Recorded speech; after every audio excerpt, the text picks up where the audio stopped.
al-Qarnayn a la science de l'alchimie. Il sait mélanger les composants. Et regardez ce qu'il va leur dire. Ramenez-moi des blocs de fer. Ramenez-moi des blocs de fer, plein de blocs de fer.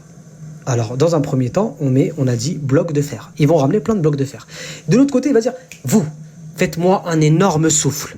L'énorme souffle veut dire, faites-moi un énorme feu dans lequel vous me ferez fondre du cuivre. Et là, les gens, ils vont faire un énorme feu à côté pour faire fondre du cuivre. Les blocs de fer, ils n'ont pas bougé.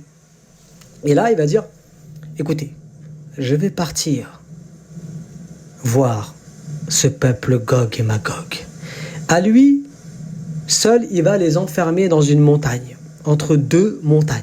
Il va les enfermer entre deux montagnes. C'est par la suite, mon frère et ma sœur, qui va pouvoir mettre les blocs de fer tout seul. Il va les empiler les uns sur les autres, les uns sur les autres, les uns sur les autres, les uns sur les autres. Et ensuite, il va mettre le cuivre qui a été fondu pour consolider, c'est-à-dire qu'il va le faire dégouliner pour qu'il puisse être consolidé et pour qu'il ne puisse plus ressortir jusqu'à la fin. La fin de quoi? La fin des temps. Jusqu'à les signes de la fin des temps. Maintenant, on travaille sur Gog et Magog? Oui ou non? Tapez un.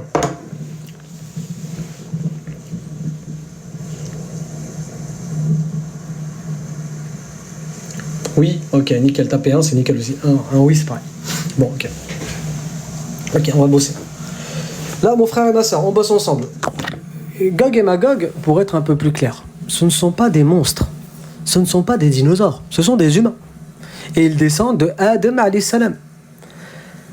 Le prophète alayhi salam nous ramène des descriptions concernant leur description physique.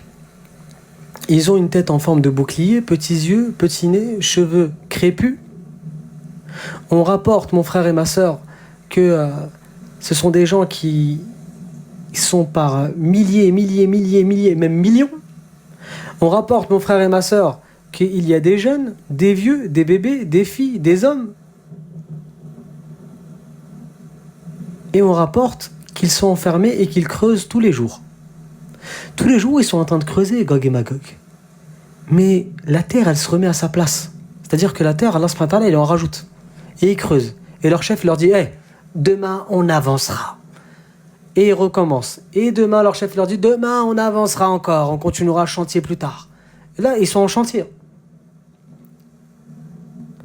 Gog et Magog, mon frère et ma sœur, le prophète alayhi salatu wassalam nous rapporte que ces Gog et Magog, ils ont été avertis dans tous les peuples. Chez tous les peuples de Isa alayhi salam, de Moussa alayhi salam, ils ont été avertis, Yajouj et Majouj.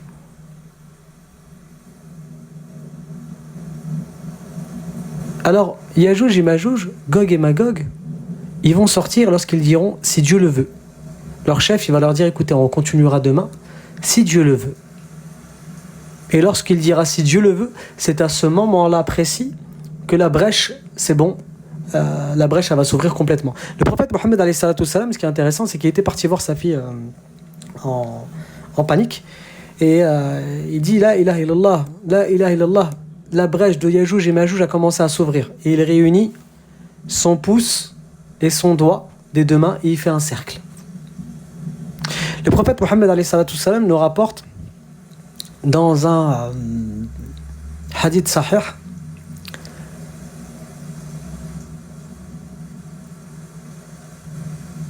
excusez-moi, je suis très fatigué. J'ai des blancs. Il nous rapporte dans un hadith sahih que Israfil alayhi salam, Israfil c'est l'ange qui va souffler. Qui va souffler dans quoi? Dans la trompe. Et lorsqu'il va souffler dans la trompe, eh ben, ça c'est lui qui va signaler la fin du monde, où tout le monde va mourir. D'accord? Mais on n'est pas sur les signes de la fin des temps.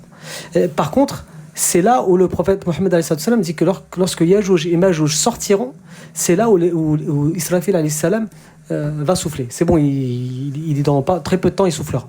Alors, où vont se réfugier les musulmans?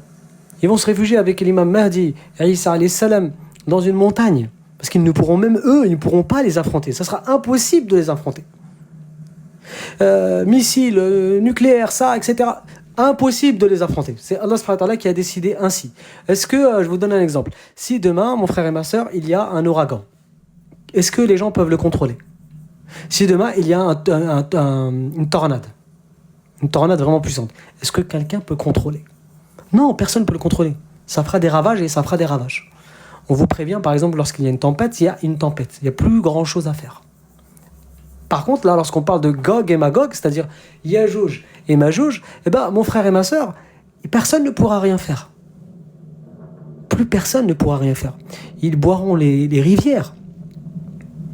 On rapporte, le prophète alayhi salatu wassalam nous rapporte qu'ils vont avoir la terre. Ils vont l'avoir. Et ils vont vouloir s'attaquer au ciel. Et vous savez ce qu'ils vont dire au ciel?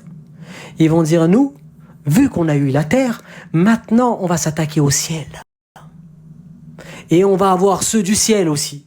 Et Allah subhanahu wa ta'ala va faire en sorte de leur faire croire qu'ils ont eu raison. Ils vont envoyer des flèches en direction du ciel.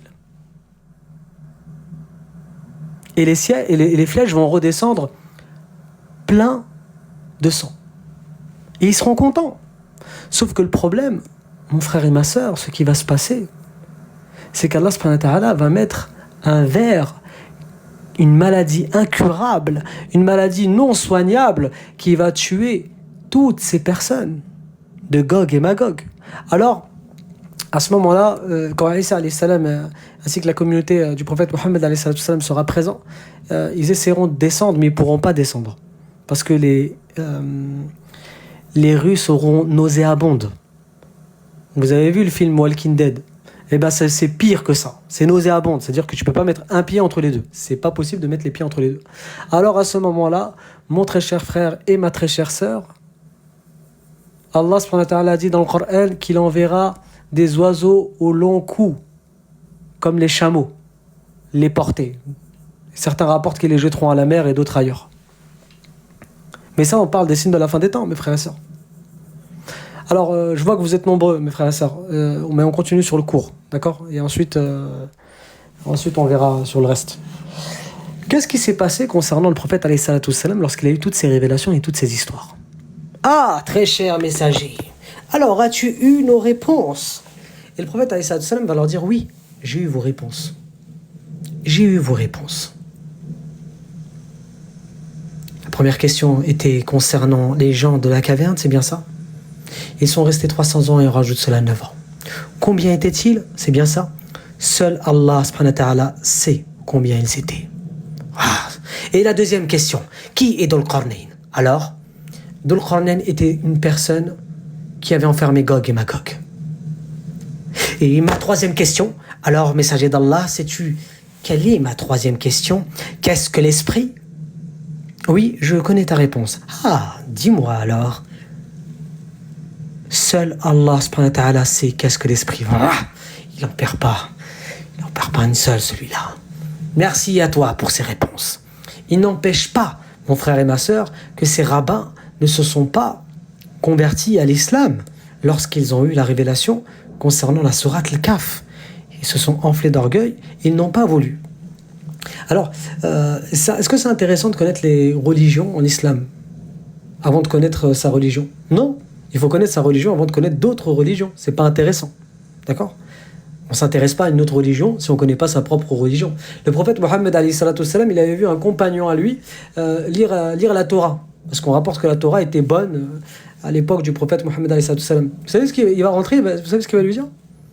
Qu'est-ce que tu es en train de faire? Je lis la Torah au messager d'Allah. J'ai pas ramené un livre meilleur que celui-là? Est-ce que j'en ai pas ramené un meilleur? Et encore une fois, Moussa alayhi salam, si le prophète alayhi salam rapporte que Moussa, s'il aurait été de l'époque du prophète Mohammed alayhi salam, eh bien il aurait embrassé l'islam. Alors renseignez-vous sur votre religion, faites attention, parce que sur les réseaux il y a tout et n'importe quoi. Et pour la sourate al-Kahf, celui qui récite les 10 premiers versets, qui les connaît par cœur, le Dajjal, il ne pourra rien faire contre lui. C'est ce que le prophète alayhi salam nous rapporte. Le Dajjal, c'est l'antéchrist. L'antéchrist, nous, on ne dit pas l'antéchrist parce qu'il y a Christ dedans. Mais chez les chrétiens, ils disent l'antéchrist. Chez les juifs, chez les Béné Israël, non, c'est même pas les Béné Israël.